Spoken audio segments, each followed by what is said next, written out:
18 जानलेवा वायरस और कयामत का दिन। मैंने पागलपन की हद पार करते हुए अपने शरीर में 18 सबसे खतरनाक और जानलेवा वायरस इंजेक्ट करवा लिए थे, सिर्फ इसलिए क्योंकि आज नीट के एग्जाम के दिन आसमान से खून की बारिश होने वाली थी। पूरी दुनिया के वायरस बदलने वाले थे। जिस इंसान को जो बीमारी होगी वो उसी के हिसाब से सुपर पावर इवोल्यूशन हासिल कर लेगा। जिसको सर्दी खांसी और बुखार था वो फायर मैनिपुलेटर बन गया जो सब कुछ भस्म कर सकता था। आंखें लाल होने, कंजंक्टिवाइटिस वाले अपनी आंखों से ऐसी लेजर बीम छोड़ रहे थे जो सब कुछ काट दे। यहाँ तक कि मेरी क्लास का वो लड़का जिसके पैर में कॉर्न गोखरू था, वो भी अजीब तरह से उछल कूद करने वाला मॉन्स्टर बन चुका था। पिछले जन्म में मैं एक फार्मास्यूटिकल रिसर्चर था, बिल्कुल भला चंगा और सेहतमंद, लेकिन उस कयामत के बाद मैं दुनिया का सबसे कमजोर और लाचार इंसान बनकर रह गया। अब जब मुझे मौत के मुंह से वापस इस तबाही से ठीक पहले का वक्त टाइम ट्रेवल मिला तो मैंने बिना एक पल गंवाए सबसे पहले कई तरह के वायरस अपने शरीर में डाल लिए। जैसे ही आखिरी वायरस मेरे अंदर गया, डॉक्टर के हाथ कांप गए। मिस्टर राहुल, आपके शरीर में इस वक्त 18 अलग अलग जानलेवा बीमारियां और कैंसर सेल्स एक्टिव हैं। मुझे बेहद अफसोस के साथ कहना पड़ी DDH राय कि आपके पास अब बहुत कम वक्त बचा है। डॉक्टर साहब, आप गलत फहमी में हैं। मुझे इस वक्त अपनी जिंदगी में सबसे बेहतरीन महसूस हो रहा है। मैं सिटी हॉस्पिटल के मेन गेट से बाहर निकला। बाहर सड़कों पर गाड़ियों की भारी आवाज आई थी। नीट का एग्जाम था, इसलिए सेंटर के बाहर माता पिता की भारी भीड़ लगी थी जो बेचैनी से अपने बच्चों का इंतजार कर रहे थे। सब कुछ कितना शांत और नॉर्मल लग रहा था। कोई सोच भी नहीं सकता था कि बस कुछ ही मिनटों में यह जगह साक्षात नरक बनने वाली है। मैंने अपनी जैकेट की जिप ऊपर तक बंद की। जून का महीना था और कड़कती धूप थी, लेकिन मेरे शरीर के अंदर 18 वायरस आपस में बुरी तरह लड़ रहे थे। मेरा तापमान कभी 104 डिग्री पार कर जाता तो कभी मैं बर्फ की तरह जम जाता। ऐसा टॉर्चर जिससे कोई भी आम इंसान तुरंत दम तोड़ दे, मुझे अंदर से एक अलग ही रोमांच और थ्रिल दे रहा था। अरे, ये तो हमारी क्लास का रट्टू तोता राहुल है ना। मैंने पलट कर देखा। सामने वो दो चेहरे थे जिन्हें मैं टुकड़े टुकड़े कर देना चाहता था। रोहित, एक अमीर बाप की औलाद जो पैसों के घमंड में सबको कीड़ा मकोड़ा समझता था। नेहा, मेरी एक्स गर्लफ्रेंड जो इस वक्त रोहित के हाथ में हाथ डाले खड़ी थी। क्यों बे, तबीयत ढीली लग रही है क्या? एग्जाम देने की जगह हॉस्पिटल के चक्कर काट रहा है? तेरा ये ओड्डा हुआ चेहरा देखकर लग रहा है कि कोई तगड़ी बीमारी पाल ली है। नेहा ने मुंह सिकोड़ते हुए कहा। रोहित, छोड़ो ना इसे, इसके पास से दवाइयों की बदबू आ रही है। राहुल, हमारा ब्रेकअप हो चुका है। अब मैं रोहित की गर्लफ्रेंड हूँ। तुम ये बीमारी का नाटक करके मेरी हमदर्दी नहीं जीत पाओगे। मैं गुस्सा नहीं हुआ, बल्कि मैंने बेहद ठंडी और शांत नजरों से उन्हें देखा। मुझे अच्छे से याद था, रोहित अय्याश लड़का था जिसका शरीर अंदर से खोखला हो चुका था। उसे इस वक्त गुप्त रोग STD और प्रोस्टेट का इन्फेक्शन था। और नेहा, अपनी जीरो फिगर बॉडी को बनाए रखने के लिए वो दिन भर सप्लीमेंट्स खाती थी, एकदम फिट और हेल्दी थी। रोहित, आज होने वाली बारिश में जी भरकर भीगना तुम्हारे प्रोस्टेट के लिए बहुत अच्छा रहेगा। और नेहा, तुम अपनी ये अच्छी सेहत संभाल कर रखना, भूलकर भी बीमार मत पड़ना। रोहित ने एक गाली बकी और नेहा को लेकर आगे बढ़ गया। मैंने उन पर ध्यान नहीं दिया। मैं सीधे पास की एक हार्डवेयर की दुकान पर गया, काउंटर पर 2000 का नोट फेंका और वहां से एक धारदार भारी खुकरी बड़ा कट्टा उठा लिया। इसके बाद मैं सीधे शहर के सबसे ऊंचे क्लॉक टावर घंटाघर की तरफ चल दिया। दोपहर के 11:55 पर मैंने घंटाघर की छत पर जाने वाले लोहे के दरवाजे को लात मारकर खोला और टेरेस पर आ गया। वहां से पूरा शहर साफ दिख रहा था। मेरा दिल तेजी से धड़क रहा था, घबराहट से नहीं बल्कि इसलिए क्योंकि मेरे शरीर के अंदर के वायरस बाहर के माहौल को भांप चुके थे और विद्रोह कर रहे थे। मेरी आंखों के सामने धुंधलापन छाने लगा और गला ऐसा लगा जैसे जलता हुआ कोयला निगल लिया हो। दोपहर के 11:59 बजे अचानक बिना किसी चेतावनी के आसमान में अंधेरा छा गया। यह बादलों का अंधेरा नहीं था, बल्कि पूरा आसमान एक घिनौने गहरे लाल रंग में बदल गया था। ऐसा लग रहा था मानो किसी ने आसमान का सीना चीर दिया हो और वहां से गाढ़ा खून बह रहा हो। ये क्या है? आसमान लाल क्यों हो गया? क्या बारिश होने वाली है? सड़कों पर लोग घबरा गए, गाड़ियों के हॉर्न बजने लगे और एग्जाम सेंटर के बाहर खड़े पेरेंट्स खौफ से आसमान की तरफ उंगलियां उठाने लगे। ठीक दोपहर के 12 बजे टपक एक बूंद मेरे गाल पर गिरी, गर्म, चिपचिपी और लोहे जैसी खून की महक से भरी हुई। और अगले ही पल मूसलाधार खून की बारिश मानो आसमान फाड़कर पूरे शहर पर टूट पड़ी। पूरे शहर से एक साथ चीख पुकार और तबाही का शोर गूंज उठा। जो लोग पूरी तरह स्वस्थ और फिट थे उन पर इस खून की बारिश का कोई असर नहीं हुआ, लेकिन जिसके शरीर में जरा सी भी बीमारी, इन्फ्लेमेशन या वायरस था, उनके अंदर एक अजीब भयानक ताकत फटने लगी। सिस्टम अलर्ट, होस्ट के शरीर में कई तरह के वायरस और पैथोजेंस का पता चला है। कयामत का म्यूटेशन, अपोकलिप्स म्यूटेशन शुरू होता है। रेबीज वायरस का पता चला, म्यूटेशन जारी, ability unlock. Berserker, aggressive warrior. Ebola virus का पता चला, म्यूटेशन जारी, ability unlock. Crimson lord ballets, blood control. Bone cancer cells का पता चला, म्यूटेशन जारी, ability unlock. Deadly bone pulse, spike bones. दिमाग में लगातार आ रहे नोटिफिकेशन ने बांट ला दी। दर्द असहनीय था। मेरी स्किन जगह जगह से फटने लगी। खून बाहर निकलने ही वाला था कि इबोला की ताकत ने उसे वापस शरीर के अंदर खींच लिया। मेरी हड्डियां कड़कड़ाकर टूटने और दोबारा जुड़ने लगी। रीढ़ की हड्डी, कोहनी और उंगलियों के जोड़ों को चीरते हुए सफेद, नुकीली और खूंखार हड्डियों के कांटे बाहर निकल आए। ये 18 सबसे खतरनाक बीमारियां खून की बारिश के दम पर मेरे शरीर पर कब्जा करने के लिए, उसे टुकड़ों में फाड़ देने पर आमादा थी। हर वायरस खुद को राजा बनाना चाहता था। ठीक उसी पल जब मेरा शरीर ब्लास्ट होने ही वाला था, आखिरी नोटिफिकेशन गूंजा। मैनागी HIV वायरस का पता चला, म्यूटेशन जारी, कोर एबिलिटी अनलॉक, इम्यून डेवोरर, सब कुछ निगलने वाला इम्यून सिस्टम। डिस्क्रिप्शन, होस्ट के इम्यून सिस्टम को पूरी तरह तरह तबाह करके फिर से रिस्ट्रक्चर किया गया है। ये सभी वायरस की ताकतों को जबरन आपस में मिला देगा और दूसरों की पावर्स को खाकर असीमित रूप से इवॉल्व, इन्फिनिट एवोल्यूशन हो सकेगा। पल भर में वो सारी जानलेवा और हिंसक एनर्जी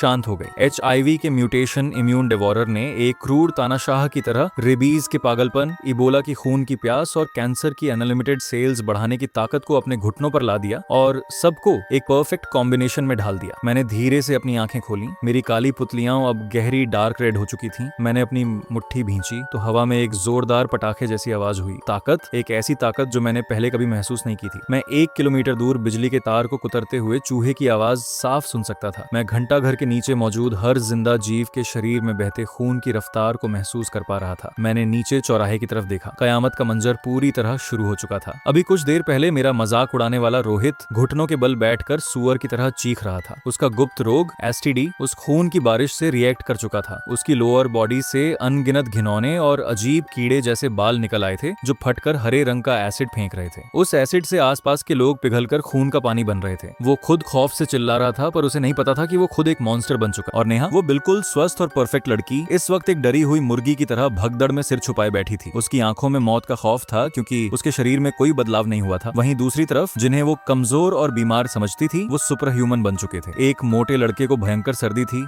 उसने छींका तो उसके मुंह से 10 मीटर लंबी आग की लपटें निकली जिसने सामने खड़ी कार को पिघला दिया। एक लड़का जिसे कंजक्टिवाइटिस था, उसकी आंखों से लाल लेजर बीम निकली जिसने सड़क किनारे लगे लोहे के एक खंभे को गाजर मूली की तरह काट दिया। लेकिन ज्यादातर लोग वायरस के म्यूटेशन का दर्द नहीं सह पाए। वो अपनी सुध-बुध खोकर अजीब मांस के लोथड़े जैसे ब्लड ज़ॉम्बी बन चुके थे जो सिर्फ मारना और इंसानों को खाना जानते थे। चौराहे पर कत्लेआम शुरू हो चुका था। मैंने अपनी वो खुखरी निकाली। मेरे दिमाग के सिग्नल भेजते ही मेरी बांह की हड्डियां तेजी से बढ़ीं और उन्होंने उस लोहे के ब्लेड को चारों तरफ से जकड़ लिया। अब वो साधारण खुखरी 1.5 मीटर लंबी, नुकीली और खूंखार सफेद बोन ब्लेड बन चुकी थी जिसे फेफड़ों के कैंसर से निकली काले रंग की जहरीली गैस निकल रही थी। चलो खेल शुरू करते हैं। मैं धीरे से मुस्कुराया। मैंने अपने पैरों पर जोर दिया। रेबीज वायरस से मिली सुपर जंप की बदौलत मैं एक मिसाइल की तरह उस कई मंजिला ऊंचे घंटा घर से सीधे नीचे मौत के तांडव के बीच कूद गया। धमाका। मैं सीधे चौराहे के बीचों बीच लैंड हुआ। लोहे जैसी मजबूत कोलतार डामर की सड़क मेरे पैर टेकते ही 3 मीटर गहरे गड्ढे में तब्दील हो गई। पत्थर के टुकड़े बंदूक की गोली की तरह चारों तरफ उड़े और सामने से लपक रहे 2-3 ब्लड ज़ॉम्बीज के भेजे के पार हो गए। इस तगड़े धमाके ने पल भर में वहां मौजूद हर इंसान और मॉन्स्टर का ध्यान मेरी तरफ खींच लिया। नेहा को एक दानव ने दीवार के कोने में दबोच रखा था जिसके निचले धड़ से अनगिनत घिनौने टेंटिकल्स स्पर्शक निकल रहे थे। ध्यान से देखा तो वो मॉन्स्टर कोई और नहीं बल्कि रोहित था। रोहित पूरी तरह अपनी सुध-बुध खो चुका था। उसकी वो बीमारी STD म्यूटेशन के बाद आउट ऑन एफ कंट्रोल हो चुकी थी और अब उसे सिर्फ ताजा मांस और खून की भूख थी। बचाओ, कोई बचाओ। नेहा डर के मारे जमीन पर ढेर हो चुकी थी। खौफ के मारे उसकी पैंट गीली हो चुकी थी। जैसे ही रोहित के वो घिनौने टेंटिकल्स नेहा को जकड़ने वाले थे, मैं अपनी उस खूंखार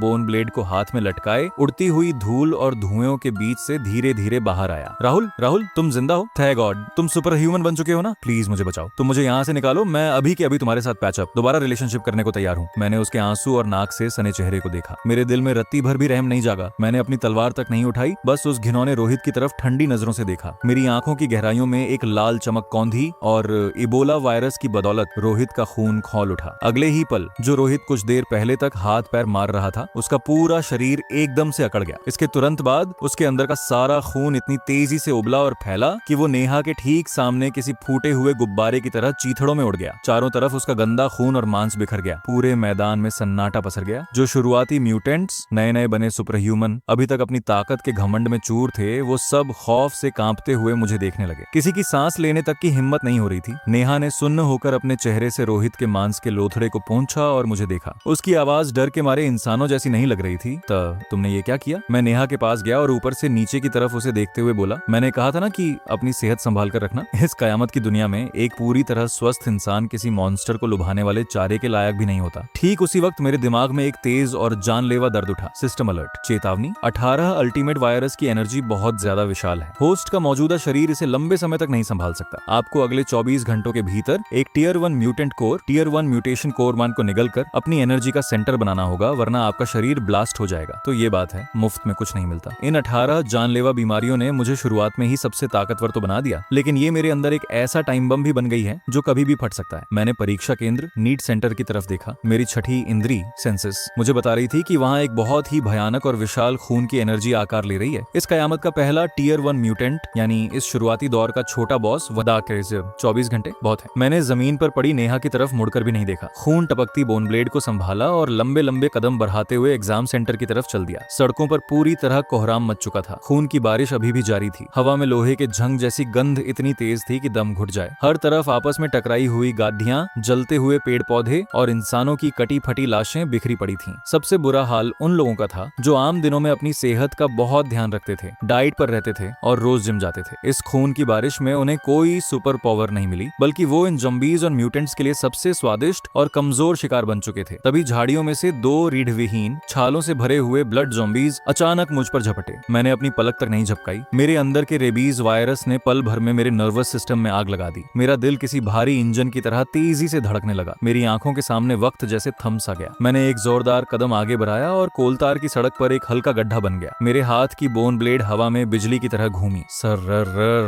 दोनों ज़ॉम्बीज के सिर धड़ से अलग हो गए। उनके गले से टमाटर के सूप जैसा गाढ़ा लाल खून फुहारे की तरह छूटा। वो खून जमीन पर गिरता उससे पहले ही मेरी हथेली से निकली इबोला की ताकत ने उसे हवा में ही खींच लिया। खून की 2 लकीरें मेरे रोम छिद्रों पोर्स के रास्ते शरीर में समा गईं। इससे मुझे थोड़ी सी एनर्जी मिली, जिसने उन 18 वायरस के दर्द को हल्का सा शांत किया। बहुत कम है इस तरह के आम ज़ॉम्बीज जिनके अंदर म्यूटेंट कोर नहीं बना होता, उनसे मिलने वाली एनर्जी ऊंट के मुंह में जीरे जैसी थी। मैंने अपनी ब्लेड से गंदा खून झटका और आगे बढ़ गया। रास्ते भर मुझे कयामत के ऐसे ऐसे अतरंगी नजारे दिखे कि दिमाग घूम जाए। एक चौराहे से गुजरते वक्त मैंने एक अधेड़ उम्र के अंकल को देखा जो गंजेपन एलोपेसिया का शिकार थे। उनका सिर एकदम शीशे की तरह चमक रहा था, लेकिन इस खून की बारिश के बाद वो इवॉल्व हो चुके थे। उनके सिर की खाल किसी कांच की तरह क्रिस्टल बन चुकी थी, जो एक परफेक्ट कॉन्केव मिरर अवतल दर्पण का काम कर रही थी। उस पर किसी फिजिकल अटैक का असर नहीं हो रहा था, बल्कि वो आसमान की लाल रोशनी को सोख रही थी। वो अंकल जैसे ही अपना सिर नीचे झुकाते, उनके गंजे सिर से पानी के ड्रम जितनी मोटी लाल लेजर बीम निकलती, जो उनके पीछे पड़े ज़ॉम्बीज को पल भर में राख कर देती। ओ तेरी की, मैं तो शक्तिमान बन गया, कोई मत आना आगे। अंकल अपने चमकते सिर को सहलाते हुए पागलों की तरह हंस रहे। थोड़ा आगे बढ़ा तो हवा को चीरने की एक बेहद अजीब आवाज आई। मुड़कर देखा तो हॉस्पिटल के कपड़ों में एक बेहद कमजोर और बूढ़ा मरीज जमीन पर लेटा हुआ था और उसका पिछला हिस्सा हवा में उठा हुआ था। उसके पीछे आवारा म्यूटेंट कुत्तों का झुंड पड़ा था। जैसे ही कुत्ते उसे काटने वाले थे, उस बूढ़े ने अपने दांत भींचे और उसके पीछे से धड़ धड़ धड़ धड़ की आवाजें आने लगी। उसके शरीर के पिछले हिस्से, जहां से गैस पास होती है, से लोहे जैसी स्खात पत्थरी के टुकड़े मशीनगन की गोलियों की तरह दनादन निकले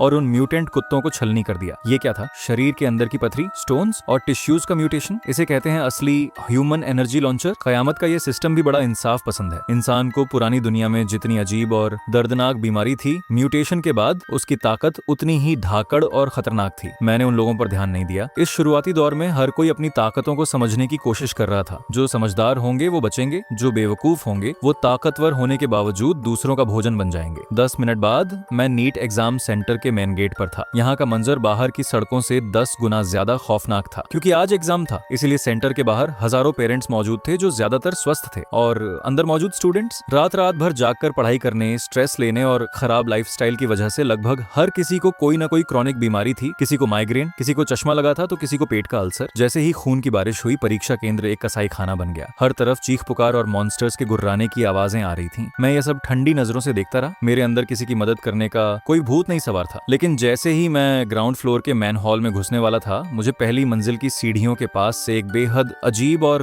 रहस्यमयी एनर्जी वाइब्रेशन महसूस हुई। वो किसी ज़ॉम्बी की दहाड़ नहीं थी, बल्कि एक ऐसी खामोश वेव तरंग थी जो रोंगटे खड़े कर दे और दिल की धड़कनें बढ़ा दे। मैंने ऊपर देखा, कुछ म्यूटेंट ज़ॉम्बीज सीढ़ियों से ऊपर भागने की कोशिश कर रहे थे, लेकिन जैसे ही वो उस अदृश्य वेव के संपर्क में आए, वो दर्द से चीखते हुए अपने पेट को पकड़कर बैठ गए। वो जमीन पर किसी झींगे, श्रिम्प की तरह तड़पने लगे और अपने ही नाखूनों से अपने पेट को फाड़ने लगे, मानो उनके पेट के अंदर कोई भयानक मरोड़ उठ रही हो। 2 सेकंड के अंदर वो सारे ज़ॉम्बीज तड़प तड़प कर ढेर हो गए। मेरी भौहें तन गईं। इस तरह का बड़े दायरे में काम करने वाला रूल्स बेस्ड अटैक किसी मामूली बीमारी से नहीं आ सकता था। मैंने कोई देरी नहीं की। सीढ़ियों की रेलिंग पर पैर रखकर एक लंबी छलांग लगाई और सीधे पहली मंजिल पर पहुंच गया। कॉरिडोर के आखिरी छोर पर खिड़की के पास स्कूल यूनिफॉर्म पहने एक शॉर्ट हेयर, छोटे बालों वाली लड़की खड़ी थी। उसने मोटे फ्रेम का चश्मा लगा रखा था और हाथों में एक फायर एक्स, आग बुझाने वाली कुल्हाड़ी को कस कर पकड़ रखा था। उसका चेहरा पूरी तरह सफेद पड़ चुका था, पसीने से तरबतर थी। उसका एक हाथ अपने पेट पर था और दूसरा हाथ कुल्हाड़ी पकड़े कांप रहा था। उसी को सेंटर बनाकर लाल रंग की अजीब वेव्स, तरंगे हवा में साफ देखी जा सकती थीं, जो बाहर की तरफ फैल रही थी।